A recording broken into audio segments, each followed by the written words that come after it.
Welcome to the Great Detectives of Old Time Radio. From Boise, Idaho, this is your host, Adam Graham. If you have a comment, email it to me, box13@greatdetectives.net. Follow us on Twitter at Radio Detectives and become one of our friends on Facebook, facebook.com/Radio Detectives. Our listener support campaign continues. You can support the show on a one-time basis, support.greatdetectives.net, or become one of our ongoing Patreon supporters for as little as $2 per month. Just go to patreon.greatdetectives.net. Well, now it's time for this week's episode of The Silent Men. The original air date is November the 4th, 1951, and the title is Death in the Mail. And for pictures of your favorite NBC stars, buy the current NBC Silver Jubilee issue of Radio TV Mirror Magazine. And now, it's The Silent Men on NBC. This is Douglas Fairbanks, Jr. Once again, it is my privilege to introduce to you stories of the Silent Men, the special agents of federal law enforcement who, silently and for little material reward, daily risk their lives to protect the lives of all of us. Their tradition is long and proud, yet to guard our welfare and our liberties, they must remain nameless. The Silent Men.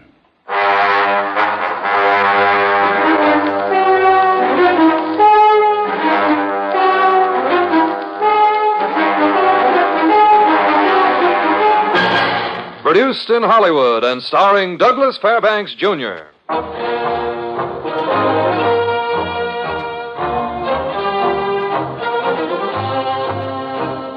The National Broadcasting Company proudly presents The Silent Men, transcribed stories of the undercover operations of the special agents of every branch of our federal government and their relentless fight against crime. Now here again is Douglas Fairbanks. We take our postal services for granted in the United States, but the people who handle the mail we receive every morning are not automatons. They render public service of the highest caliber, and in the course of that service sometimes lose their lives. The loss of life can be accidental, but sometimes it is deliberate. And it becomes a case for the Silent Men because the Post Office Department, like all branches of our federal government, has its own group of special agents. Silent men who stand between us and unexpected destruction. Tonight, with your permission, I will play the role of one of these men. Special Agent Bill Foster in the file case entitled Death in the Mail.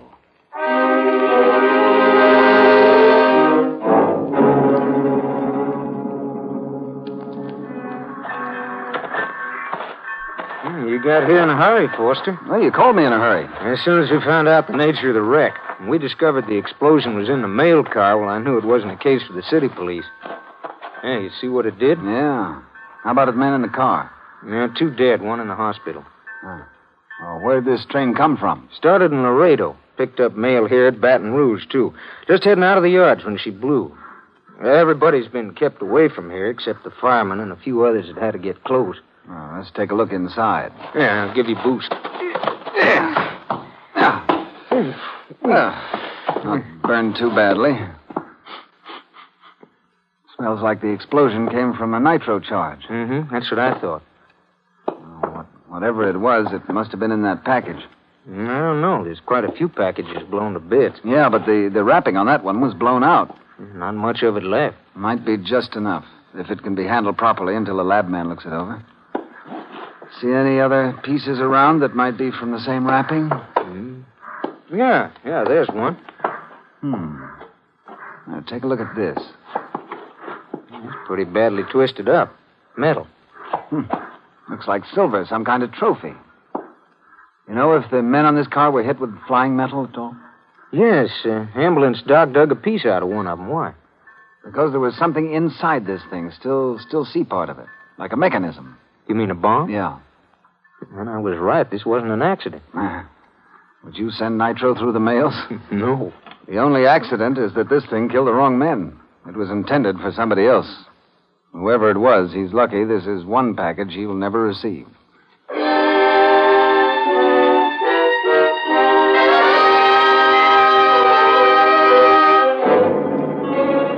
I got a pair of rubber gloves and tweezers and a few other tools and gathered the pieces of the package together for shipping to the federal laboratories in Washington. 2 days later, I got an order to report to the Chief of Postal Inspection. Sit down, Foster. Thanks, Chief. This is Mike Roberts. He's with another service. Roberts, Foster, that was quite a package you sent through. lab find anything that'll help us, Chief? A couple of things. We were able to restore part of the address, enough to tell us that the package was addressed to somebody in Washington, mailed from Laredo, Texas. Oh, that why you're here, Roberts? That's right, Foster. Then this isn't strictly a post office case, eh? Well, that we don't know. I'm just coming along to make sure. Well, you boys only handle two kinds of cases. Counterfeiting, which has nothing to do with this one. And protecting the president, is that it? That's right. Chief, you better show him those lab photos. Oh, yes. Here, take a look. Ah. Yes, I see what you mean. Paper was badly charred, but the ultraviolet brought out those few letters, the GTON and the capitalized DC. Well, that'll be Washington, D.C., all right, but I don't see where you come in, Roberts. There are 1 million people in D.C. That's right. I see what you mean. Well, where do we start, Laredo? We can start you further back than that. We think we know where the package originated. There's a lab analysis report on the back of those photos. Oh, yes, I see. There was some engraving on that silver. I see it here. Hand-worked, Indian design. Old Aztec patterns. Mexican, huh? Yes. It wasn't a common piece either. So the report says. If only we knew where the piece came from. Well, the best bet is Mexico City. Any reason for thinking so? The cord the package was bound with is a type made only in Mexico City. Start there. Good. Cover credentials are being drawn up for us now. What kind? You're going back to school, Foster. Classes at the university there are very popular with Americans. They don't start for 3 weeks. You'll apply for enrollment. That'll be a good reason for being around in case anybody gets curious. Okay. Anything you want before you go? I wish that silver cup could be reconstructed by an artist, a drawing of what it might have looked like originally. Well, your boss is a jump ahead of you. It's being drawn up now. I should have known. It'll be ready in an hour. As soon as it is, I'll drive you out to the airport.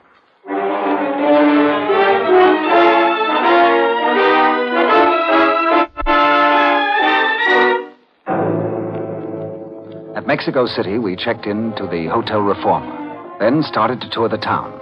Silver shops, places that work the metal by hand. We concentrated on the Indian section near the junction of the Alameda and the Paseo. For 3 days, we drew a blank. Maybe we should be looking closer to the center of the city, back by the Avenida Madero. I don't think so. Wait a minute. What is it? Look at that shop. It's not a silver shop, just leather and fabrics.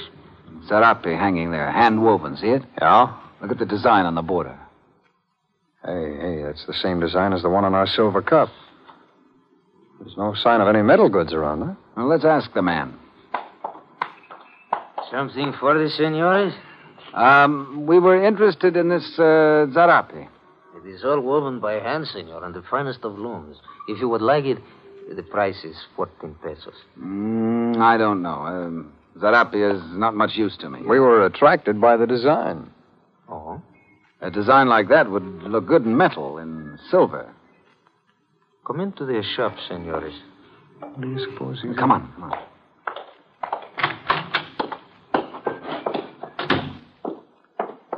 We can talk better here in the store. Who sends you to me? Well, I don't like to say. Why not, senor? We don't know who you are. I keep this shop. You were interested in the zarape. We were interested and attracted by the design, that's all. Then you were not sent to me, eh? No. I just thought you might have something with that same design. That's all, something in silver. I carry no silver, senor. You know anybody who does? I'm not familiar with the vendors of silver, senor. Well, why don't you just buy the Zarape then, Bill? Okay, we'll take it. You said 14 pesos? The senores are tourists? No, we're here for a 2-year course at the university. We're looking around for a few room decorations. Well, that's why I want a design like this in metal. Well, here's your money. It will not be necessary to pay now, senor. You will pay when delivery is made. Delivery? Si, senor. Delivery. Oh, that's all right. We can take it with us. It will have to be delivered, senor. Why? This is the only serape of that kind that I have. I will need it for display until another arrives. You don't sell that many of them. One never knows, senor. You wish to have it delivered or no? We'll take the It's thing. all right, it's all right. Yes, you can deliver it. And the name and address? William Foster at the Reformer. Senor William Foster, the Reformer. When can I have it? As soon as I can obtain another. Perhaps tonight. Come on, Roberts. Right. Buenos dias, senores. Y muchas gracias for your patronage. We almost stepped into something there. Yeah. That design is some sort of an identification. I know it. When he asked who sent us, he was expecting some sort of code answer. Should have tried to bluff a name. It wouldn't have worked. No, but it might have thrown him off for a little while. What do you mean? Oh, we made a mistake, Bill. He knows we weren't interested in that design by accident. We might be able to cover. Oh, how? You'll check my enrollment at the university. That'll work for us. And we gave the right address. That might help. Hey, wait a minute, will you? Hold us. What's the matter? I'll tell you in a second. Drift over to the shop here and look at the Hirashis. Very fine huarache, senor. Very comfortable. Cheap. Very cheap. You got a pair in size 10? Oh, si, senor. I will get them for you, eh? What's up? In just a second. Turn your head casually over your shoulder to the left. I don't see anything. Notice the kid? The one sitting on the curb back there? Yeah. Yeah.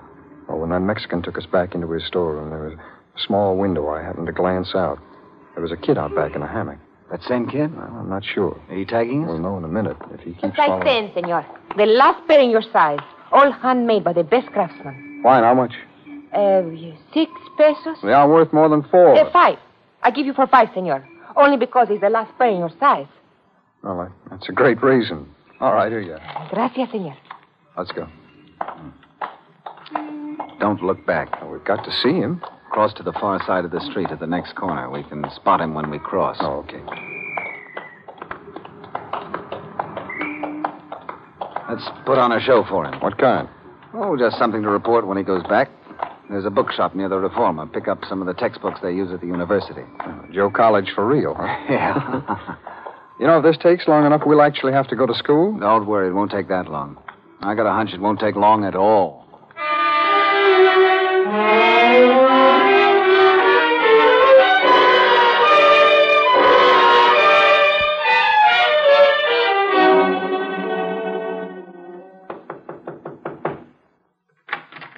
Hi. Well, hello. May I come in? Why, sure. Somebody at the door, Bill? Yeah, we got a visitor. Oh. Well, lucky us. Thank you. I'm Leslie Morrison. An American? What else?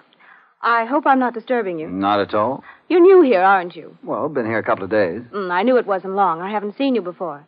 My room is just down the hall. My name's Foster, Bill Foster. This is Mike Roberts. Mike, this Miss Morrison. Delighted. Call me Leslie. And I don't know how delighted you're going to be when you find out what I've done. I could use a drink if anybody cares. We don't have anything here. I could send for Oh, some. no. Don't bother. I don't have much time at the moment. You can buy me one in the bar later. We'll be there. I just stopped by to apologize. You see, this package was delivered to my room. I ordered some things from one of the shops, and, well, I thought it was mine. But it's yours. Oh. Oh, there's no harm done. No, but you owe me 14 pesos. Oh, well, that's right. Here you are. Thanks. Thinking it was mine, I opened the package. I tried to wrap it up again neatly, but I'm not much on wrapping things. I'm afraid one corner of your serape sticks out a little. Oh, don't mention it, then maybe nobody will notice. Yeah, I'll take the package. Please, sit down for Oh, no, really, I have to run. But if you want to buy me a drink, I'll be in 616 in about half an hour. Sure. Thanks, Leslie. Bye. Ooh, that, my friend, was a dish. Let's get a look at the serape. No, don't open it. Why not, Bill? You do, and we'll both know, but not for long. What? Take it in the bathroom, drop it in the tub, and let water run over it. Soak it good. Oh, now, wait. She opened it, Bill. It must be all right. If she's all right. But we... Hey, What?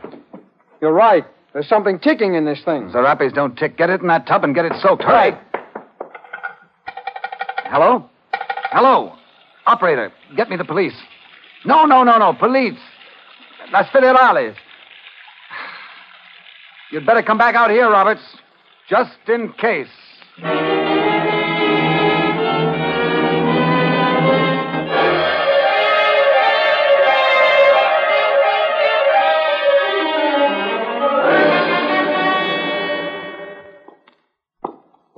very interesting what you call a gadget, Senor Foster? Yeah, very interesting. Battery fuse controlled by watch spring mechanism. If we hadn't doused it in time, this wouldn't have been a very pretty room. The charge is in a bottle, heavy glass, would have been just like a shrapnel. You told me the first bomb, the one mailed to your country, employed silver. Hey, wait a minute. Have you got the teeth pulled on that thing? Yeah. Mike, this is Inspector Luna, Mexican Federales. Hi, Inspector. Mucho gusto. What did you find out, Mike? Sweet Leslie is not a guest of this hotel. Yeah, well, didn't think she would be. Room 616 is occupied by a couple of old maids looking for Latin lovers. I checked the desk and the bar. Nobody knows the girl. Elevator boy remembers bringing her up with a package, and that's all. Can you describe the lady? About 5'3". Brunette, well kept. Say about 120 pounds. Well, that'd be close. Hazel eyes, full lips. The name won't help. Probably wasn't her own. We shall attempt to find her. If you do, don't let her know it. Above all, don't arrest her. You like young ladies who leave you such gifts as this one? No, but we'd like to know who the young lady is working for.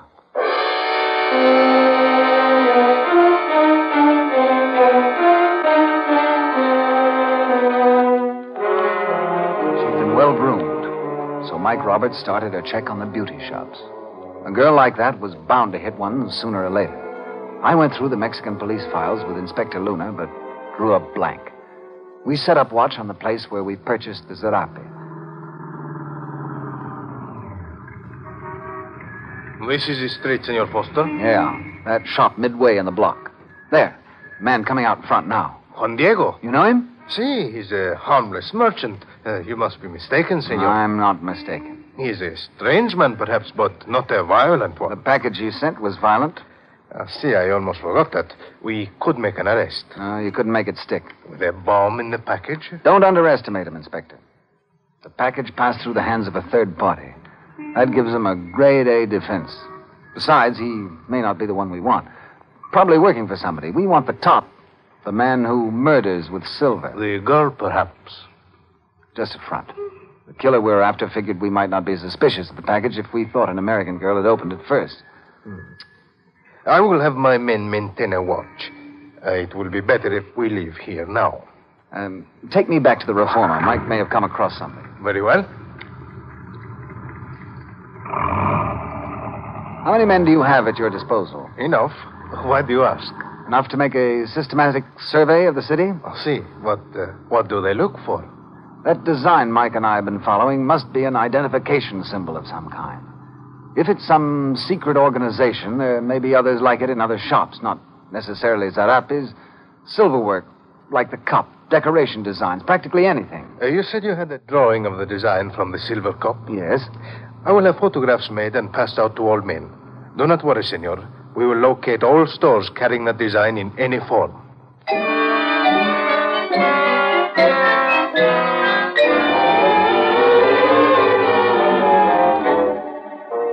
The bulletins went out to the Federales and the hunt began. The reports started to trickle in. The design in a mural on the wall of a restaurant, on a rug in the lobby of a small hotel, on the draped cloth of a portable tortilla stand. There was a list of 20 places, and then Mike hit the jackpot. He found the girl. It was that beauty parlor hunch, Bill. I was just about to walk into the place and ask questions when I spotted her. And she isn't a customer. She's a manicurist. Good work. The address is in the next street? That's right, the Plaza de la Constitucion. Oh, right near the political center, isn't it, Inspector? I see. It's a real choice hangout. It's an elaborate place. Probably half the embassy wives, to say nothing of the wives of the Mexican officials, patronize the place. That's a listening post, all right. This is some sort of organized group, anyway. It is getting late. The shop will be closing for the afternoon. We had best stop here. Yeah, that's great. We can't be seen here. Maybe we can tag her on the way home, find out where she lives, huh? Where's the entrance to the place? Well, it's between those large stone pillars, that building down there. It's the one... Hey, wait a minute. The man coming from the opposite direction. Juan Diego. Yeah. Our friend with the loaded zarapes. He's turning into the beauty shop. Funny place for him to turn up. Must be some kind of a contact. Mike, I think this is what we've been waiting for. What do you mean, Bill? We've had men checking on that design. Somebody knows it. The only reason he'd come here would be to give a warning. Could have used a phone. Afraid of a tap, maybe. That's got to be it. Bill, they may be communists. Not likely, Mike. No, senor. Communists operate quite openly here. We're on the trail of something else. Well, whatever it is, they believe in violence, and they're out to kill. There is Diego again, coming out of the salon. Stay low in the car. He's looking this way. He doesn't seem to be going anyplace. He's just hanging around. I'm waiting for her. This can be better than we thought. Oh, why? If he was just giving a warning, he wouldn't wait. They must be going someplace. A meeting? Must be. And if it is, the top boy will be there. Nice, friendly fellow who murders by mail. You got that Zarapi I gave you, Inspector? See. Well, hold it. May come in handy.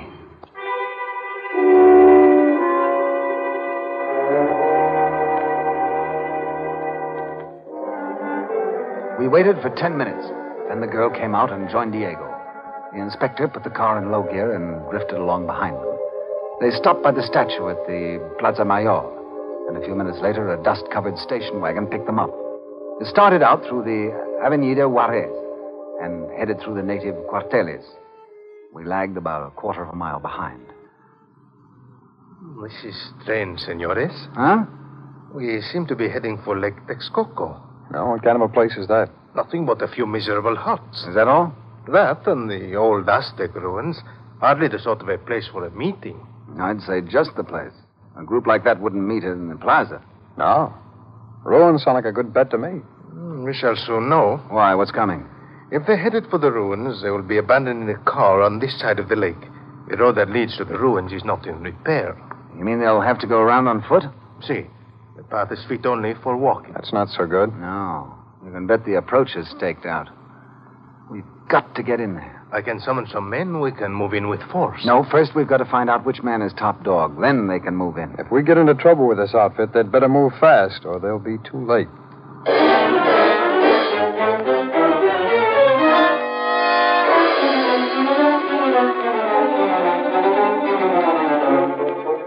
The car stopped by the lake, a half mile from the native huts.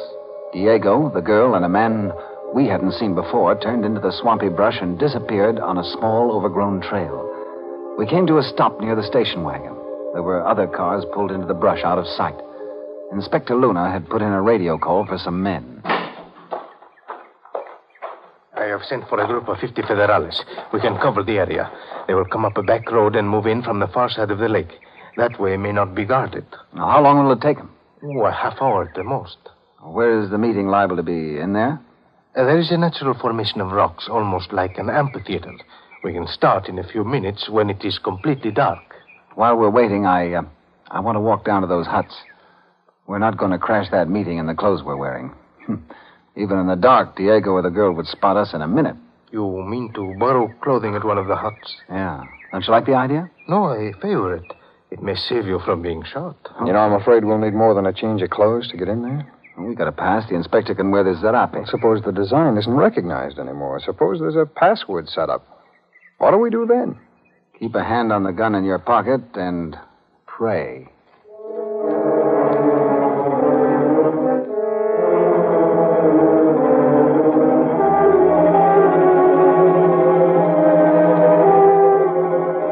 It worked. The change of clothing and the Zarape got us past an armed guard on the trail who flashed his light, saw the Zarape, then cut the light and waved us through.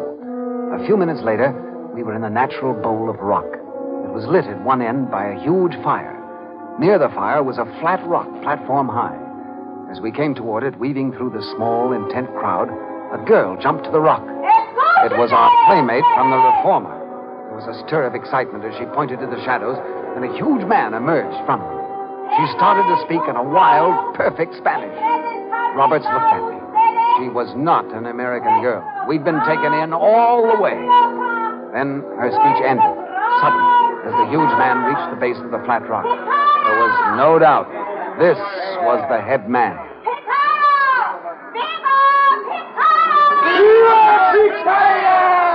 Look, he's climbing up on the rock. Fire's lighting up his face now. You know him, Inspector? Kinda. He disappeared years ago. Why? Because he was hunted. He was a revolutionary, an assassin. He's still in business. Look at that silver buckle on that gun belt he's wearing. That's our design again. Yeah. The Aztec pattern in silver. He was once a silver. Wait a minute, he's going to talk. Amigos, we have been betrayed again. Our envoys hold out their hands to foreigners. Bring us drink our oil, mine our gold. Let them lead the mine, and then we will take them as an oath. He may not be a communist, but he could get top billing on the Kremlin circuit. My men are beginning to arrive. Where? See, they're slipping in around the edges of the crowd. The people do not notice them. No wonder. Look at his eyes. They're almost hypnized by him and their own fanaticism. I be able to tell you that Arismendi would ever return to us. But because of an accident, he escaped the death we planned for him. Who is Arismendi? A special envoy to your country. He was in Washington. He returns here In tonight. Washington? Bill, that bomb on the train must have been addressed to Arismendi. Tonight, Arismendi returns.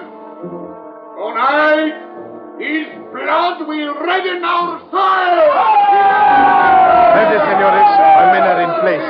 Take him any time, Inspector. Now, these people are dangerous. If you become involved, kill to protect yourself. Arismendi's train enters the terminal. Your own one. To move is to die. Kill them! Watch it, it's done! Run! No, you don't, Diego. Diego! Be nice, Bill. He's running. Get him! He's running away! All ways are surrounded. Any person who moves will be shot. Bill, are you all right? Yeah. He laid my forearm open to the bone. Yeah, I'll make a tourniquet with my shirt. We'll get you to a doctor. Diego kept on running. They had to shoot him in the back. Sounds rude, doesn't it? Well, that's one that Emily Post overlooked, Mike. There's no polite way to kill a man.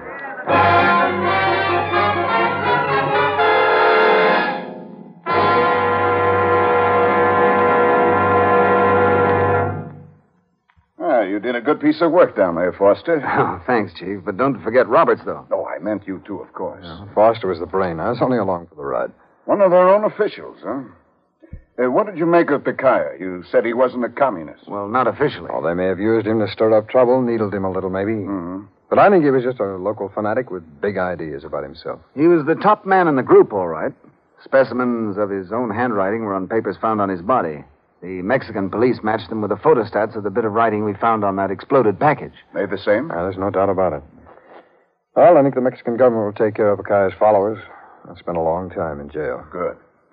Then, from our end, the case is closed? Well, I'd say so. When you say so, that's good enough for me, Bill. Mm-hmm. That arm going to be all right? Oh, it'll be fine. All it needs is my wife's loving care. I catch. Come on. I'll drive you to the airport.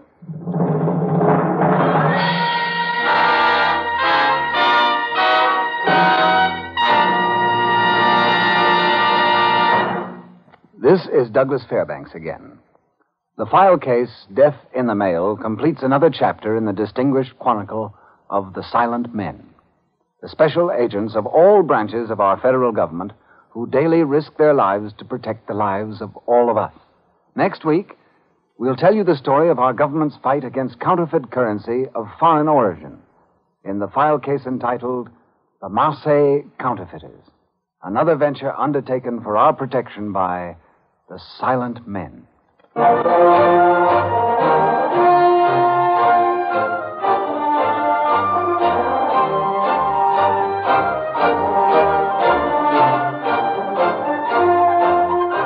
The Silent Men is produced and directed by Warren Lewis. Tonight's case was written by Joe Murcott and was transcribed in Hollywood. All names and places were fictional. Featured in tonight's cast were Joy Terry, Tom Holland, Lillian Baeff, Stacey Harris, Don Diamond, and John Stevenson. Don Stanley speaking. Douglas Fairbanks may currently be seen starring in Mr. Drake's Duck. And here again is Douglas Fairbanks. Millions of innocent Koreans will die this coming winter unless you give your unneeded clothing today to American Relief for Korea. That's ARK, A-R-K.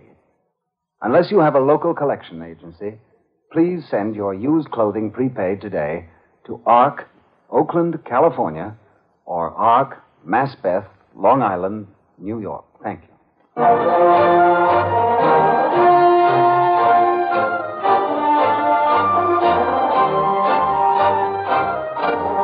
Listen again next week and every week to other exciting cases involving the law enforcement adventures of the special agents of our federal government. For they are the Silent Men.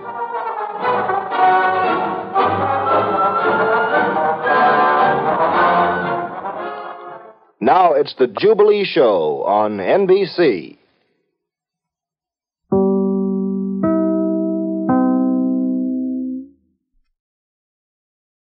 Welcome back. Certainly a bit of a winding road to the resolution. And it does show that, contrary to what some programs went for, that it was just someone who was directly a communist, wasn't always the right answer. It was interesting that the Secret Service became involved just because the package was sent in Washington. Because while it could have involved a high official, it also could have involved someone other than the president, from what we got in the episode. But the Secret Service just in case it is the president or vice president or other protectees, we're going to get involved. At any rate, it was an interesting episode, and I hope you enjoyed it. I do want to go ahead and thank our Patreon supporter of the day, and I want to go ahead and thank Carol Ann, Patreon supporter since April 2019, currently supporting us at the Seamus level of $4 or more per month. Again, thank you so much for your support. Well, that will do it for today. Join us back here tomorrow for our listener support special. It's a bit of a different format. I hope you'll enjoy it. And then on Monday, we'll be back with Casey Crime Photographer, and next Saturday, another episode of The Silent Men. In the meantime, do send your comments to box13@greatdetectives.net. Follow us on Twitter at Radio Detectives and become one of our friends on Facebook. Facebook.com/Radio Detectives. From Boise, Idaho, this is your host, Adam Graham, signing off.